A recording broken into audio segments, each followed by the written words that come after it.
May isa akong kwarto, pero ginawa ko bodega. Salamat, Mare, ha. Lilinisin mo na lang para maging kwarto ko. Ah, ganun ba? Oh, sige.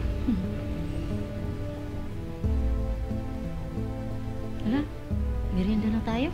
This is Keanu Reeves at nandito kami sa taping ng Wish Ko Lang. Ayun, I'm so happy dahil this is my first time na full drama talaga siya. Kaya sobrang excited ako na kinakabahan. Hindi ko alam kung makaya ko. Pero in fairness, natapos naman namin ng maayos. Ayun. So ang role ko dito is si Cherry. Si Cherry na taong simbahan na madasalin na sobrang layo sa karakter ko. Pero ganun talaga ang artista. Siyempre kung ano ang role ibigay sa'yo, dapat versatile ka. O, diba? Ayun. So, ang ganda ng istorya. Sobrang gulo. O sige, kung hindi sa pagkain, paano yung mga gamit na iniwan mo nakabukas? Yung electric pan sa kwarto mo, iniwan mo nakabukas habang nasa labas ka.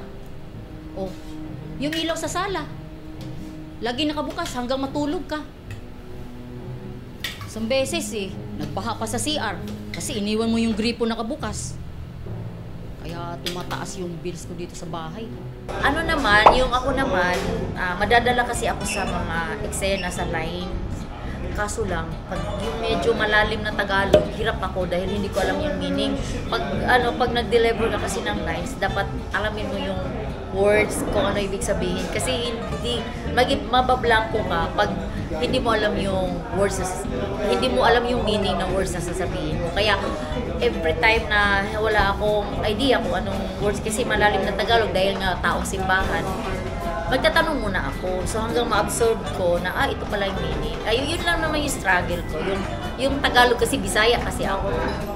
Abangan nyo ang pagbabalik ko. This one is kakaiba naman. Wala talagang halong comedy, as in wala, tingnan nyo, wala nga akong makeup kasi bawal.